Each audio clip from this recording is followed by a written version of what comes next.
희한한 게 재주가 있으신 게 제가 이렇게 재주가 아니고 전문이세요. 전문이. 아니 진짜 박사님이시고 훈련을 받고 예? 내 자아와 환자의 자아를 중립적으로 보시기 위해서 국가대 본과 면접을 그러니까. 해오신 분이십니다. 30년을. 예. 죄송합니다. 언제 커밍아웃을 하셨죠? 2000년도 9월 달에 한 거죠. 아, 네. 네.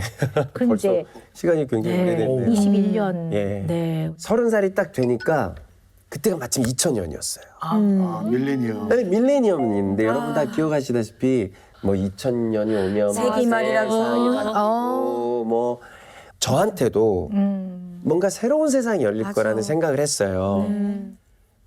제 20대 때 겪었던 저의 어떤 사랑, 이별, 뭐 사람들의 어떤 눈초리 그리고 홍석천 씨는 어떤 여자분 스타일을 좋아하세요? 그러는데 나는 여자보다는 자꾸 거짓말을 해야 되는 거짓말을 해야 되는 거예요. 끊임없이. 네, 네.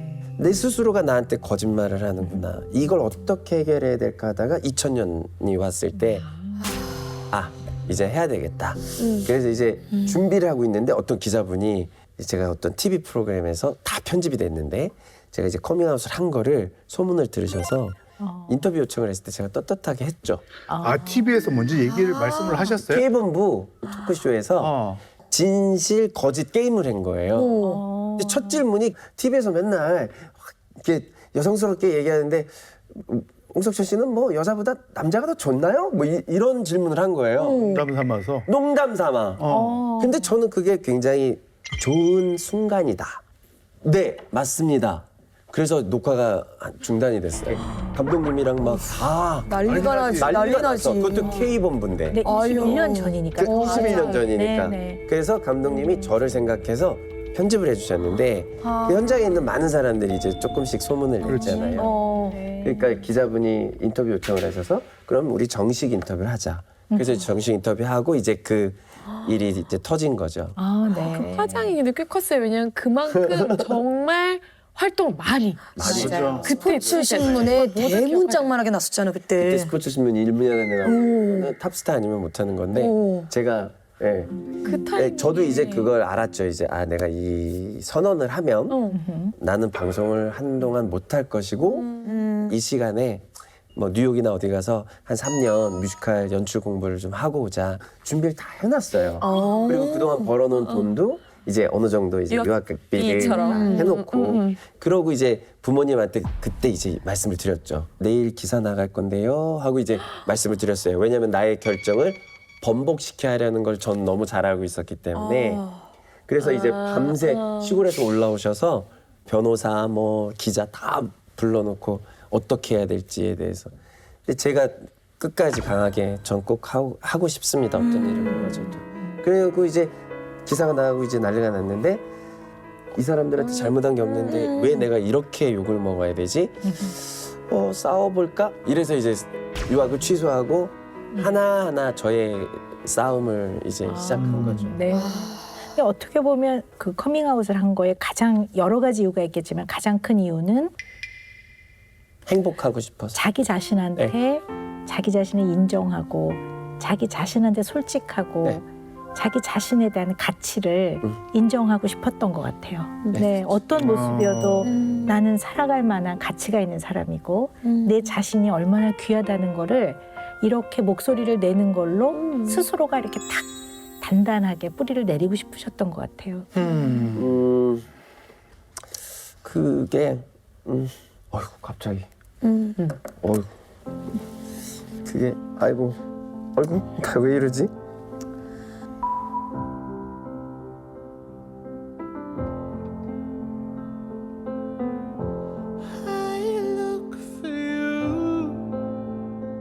저는 이제 이미 굳은 살이 이만큼 21년 동안 이만큼 쌓였다고 생각해서 안 다칠 줄 알았거든요. 그리고 안 다친 척했고 근데 가끔 이렇게 저를 이렇게 무장해제 시키는 이런 분이 한 분 나타나면 막 그냥 앵기고 싶고 막 저 너무 힘들었어요 막 울고 싶고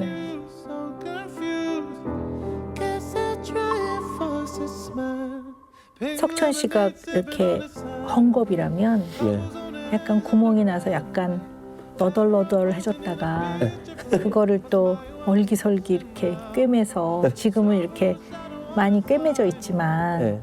어찌 상처를 안 받았겠습니까? 그리고 이렇게 담담하게 말씀하신다고 해서 어찌 마음이 안 아팠겠습니까? 네. 그리고 그 마음이 어땠겠습니까? 네.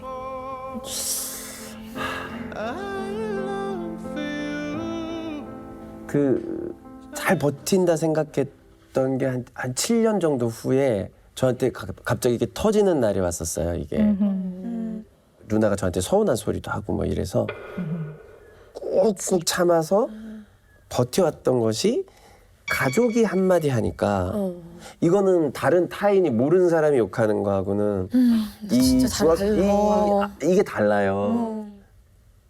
제가 그만해 하고 집을 나와서 마포대교를 갔어요. 한 3시간을 한강만 보고 있다가 이제 결정을 하자. 근데 어느 누구한테는 이야기를 해야 될 것 같더라고요. 전 애인이 생각이 나서 그 새벽에 누구한테 전화를 해요. 그 밤에. 신호가 한 10번 갔을 때 10번 딱 끝나고 안 받으면 난 그냥 조용히 사라지리라 하고 전화를 했는데 한 3번 만에 받은 거예요. 제가 오히려 놀랬죠. 원래 안 그러시는 분이기 원래 저는 때문에 전화가 오면 깜짝 놀래서 12시 넘어서 전화 잘 안 하는데 네네. 이제 저를 쏘아붙이기 시작했어요. 어디야? 뭐 힘들었어? 무슨 일이야? 왜 빠질라고? 뭐 이런 얘기를 한 거예요. 그러다가 내가 너무 웃기잖아요. 무슨 신내림 받은 애들. 오, 아까 보고 있는 사람처럼. 그리고 네가 죽으면 내가 장례식장에 난 절대 안 가. 가서 너를 위해서 절대 안 울어. 뭐 이런 얘기를 해요. 근데 이게 웃기기도 하고 한편 정신도 좀 차리고 차려졌어. 그래서 이제 집에 가는 길에 너무 쉬가 마려서 아이스 아메리카노요 하고 화장실 어디요? 그리고 화장실 가서 오줌을 넣는데 저도 모르게 살 것 같다. 근데 그 좀 전까지만 해도 밤새 죽겠다고 했던 애인데 오줌 싸면서 살 것 같다 이러는 게 제가 너무 웃긴 거예요 이게. 그리고 아이스 아메리카노를 받아서 나오는데 세상에 이렇게 맛있는 아이스 아메리카노를 놓고 내가 그런 바보 같은 선택을 하려고 하다니 그때부터 미친 듯이 열심히 살았거든요. 그러니까 그런 경험이 있으니까 이제 저한테 이렇게 어느 순간 연락하시는 분을 놓기가 참 힘든 거예요. 굉장히 그 애틋하고 네. 타인의 어려움에 대해서 굉장히 그 안타까워하는 좋은 마음이에요. 그 마음은 네네네. 정말 제가 알겠어요. 근데 들어보니까 커밍아웃을 하고 난 이후에 네. 이 가족 간의 이 마음의 이 아픔들을 이걸 좀 꿰매고 사시는데 굉장히 많은 시간도 걸리고 힘드셨을 것 같아요. 근데 제가 이제 궁금한 게 네. 부모님 또는 이제 가족들, 누님들 이 관계에서 뭐가 제일 마음에 걸리고 힘드시던가요? 부모님이 연세가 있고 되게 네. 보수적이시니까 네. 이게 저 같은 사람에 대한 이해가 1도 없어요. 한 15년, 10년 이렇게 넘어갔을 때 별 말씀을 안 하시길래 이제는 좀 이제 아들이 이해하셨나? 방송도 다시 하고 뭐 식당도 많이 했고 사람들도 좀 다시 좋아해 주시는 것 같고 그래서 이해하셨나요? 어느 날 갑자기 내가 선짜리 한번 봐볼까 이러시는 거예요. 결혼하라고. 그래서 어떤 부모님이 딸을 저한테 주신다고요? 그랬더니 네가 어디가 어때서 이런 얘기를 하시면서 이제 대화가 갑자기 막 이제 과하게 됐죠. 저희 누나 아이들을 제가 네. 어느 날 제 아이로 입양을 했어요. 누나가 이제 이혼을 하면서 보호자 노릇을 하고 싶어서.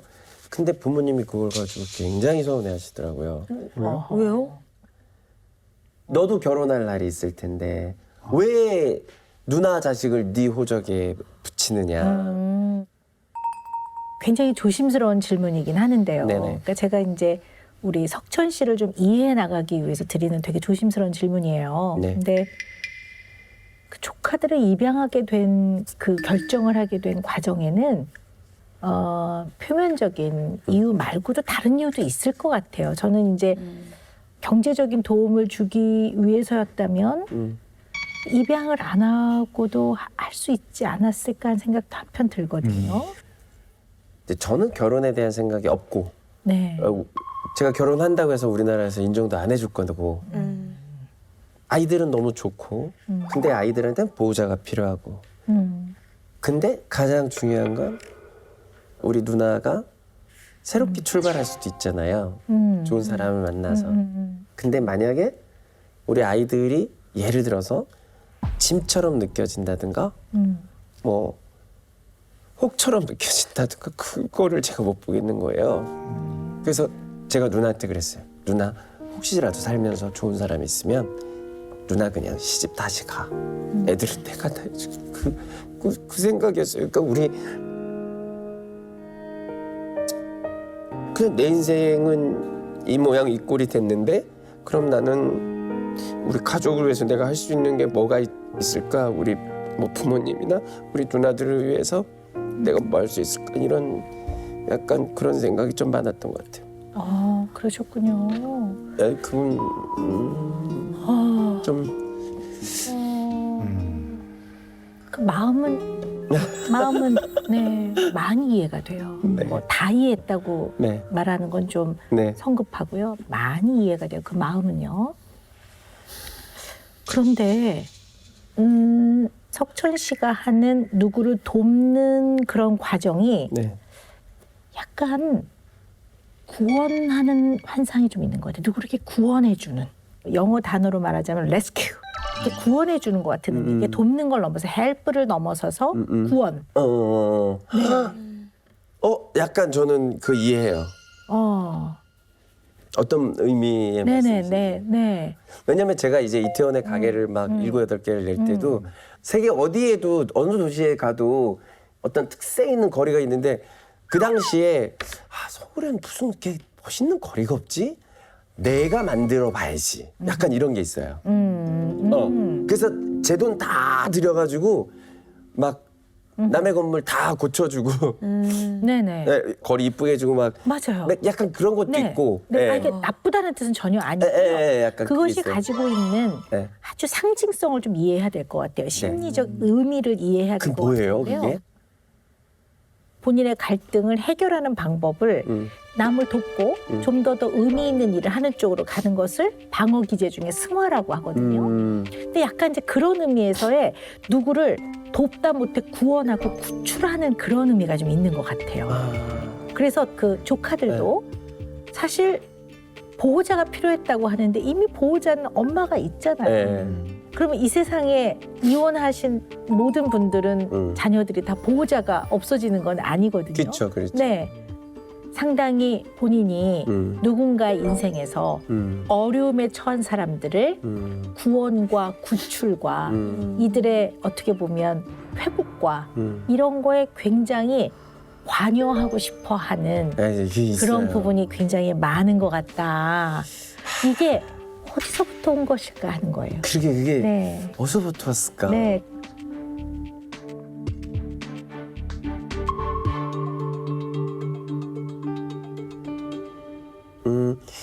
글쎄요, 제가 음.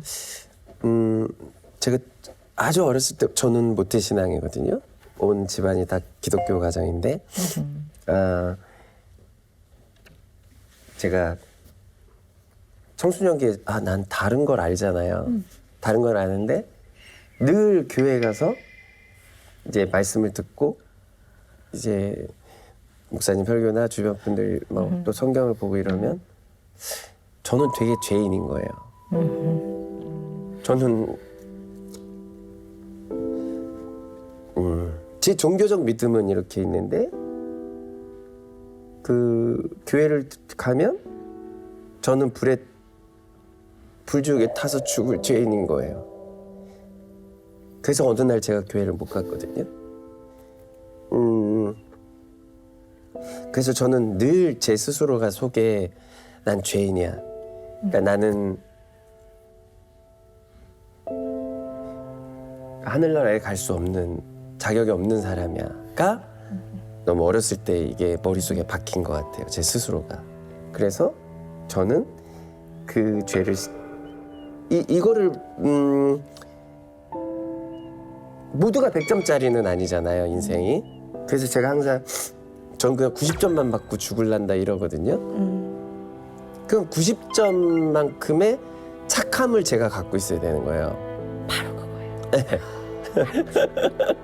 근데 이게 너무 힘들어요. 저한테 너무 힘들게 하는 것 같아요, 제 인생. 정말 많은 부분이 이해가 되는데요. 네네. 그러니 그만큼 누가 봐도 선한 행동, 네. 그리고 남의 시각이 중요한 게 아니라 석천 씨 스스로 내가 이렇게 그래도 남을 위해 네. 남한테 도움이 되는 행동을 네. 해서 이 사람이 죽을 똥살똥 하는 거를 내가 그래도 네. 구출을 해내고 네. 거기에 내가 굉장히 의미 있고 보람된 행동을 했다라는 걸로 차곡차곡 선함을 쌓아야지만 본인 스스로가 뿌리를 내리고 유지하고 살 수 있었던 것 같아요. 근데 그게 되게 잘 힘들더라고요. 네, 힘들죠. 왜냐하면 그렇게 안 해도 네.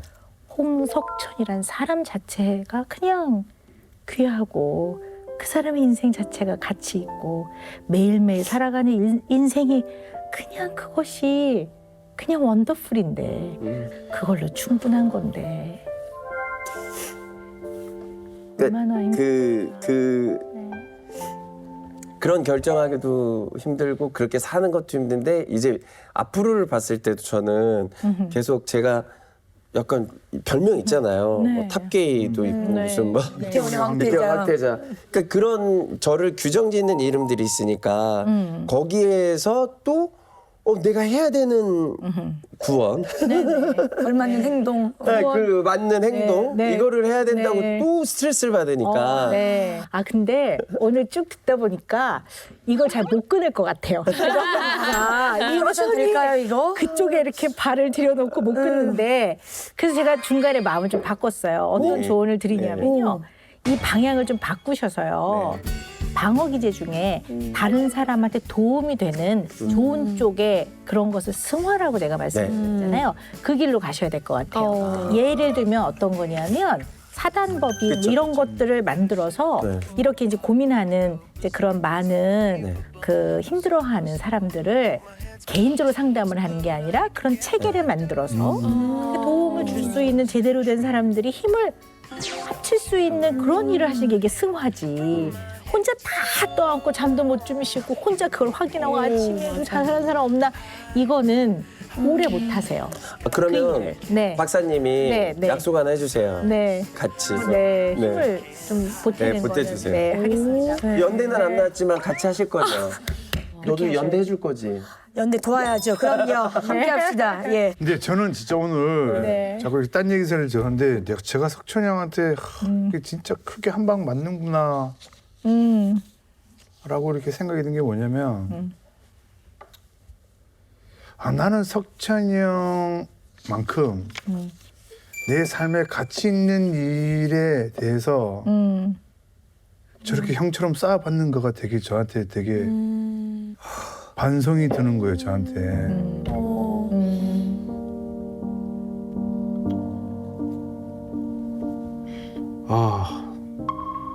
저도 이렇게 석천이 형처럼 제 삶의 가장 큰 가치를 위해서 좀 고민해보고 쌓아봐야 되겠다라는 생각이 오늘 굉장히 형님 얘기 들으면서 많이 드네요. It's a lonely place at the best of times, Lord knows. I won't lie to you. I could have given you more, but life got fast. 제 동료들한테 저런 얘기 들은 적이 처음이어서. 이러려고 한 얘기는 아닌데. 미안해. 미안한데 얘기였어. 왜냐면 저희 동료들은 저를 다 이해하고 저를 너무 사랑해 주죠. 그래서 늘 고맙다고 저도 늘 표현을 하는데 사실은 동료들한테도 얘기 못하는 저만의 아픔이 많거든요. 알게 모르게. 동료들 중에 저런 얘기를 한 사람이 처음인 것 같아요. 네. 뭐 물론 본인의 의도는 아니지만 네. 갑자기 저를 되게 위로가 됐어요 지금 그 한마디가. 오늘 이렇게 상담해 보니까 어떠세요, 형님? 나는 가서 그냥 네. 박사님이 이끌어주는 대로 가자 이랬는데 희한한 게 재주가 있으신 게 제가 이렇게 제주가 아니고 전문이세요. 전문이. 아니 진짜 박사님이시고 훈련을 받고 내 자아와 환자의 자아를 중립적으로 보시기 위해서 국가대 본과 면접을 그러니까 해오신 분이십니다. 30년을 예. 죄송합니다. 네. 제가 동료들한테도 이렇게 숨기려고 하는 그런 저만의 어떤 부족한 모습들이 있잖아요. 그런 것들을 이렇게 봉인해제시키는 놀라운 재주가 있으셔서 정말 대단하시다. 네.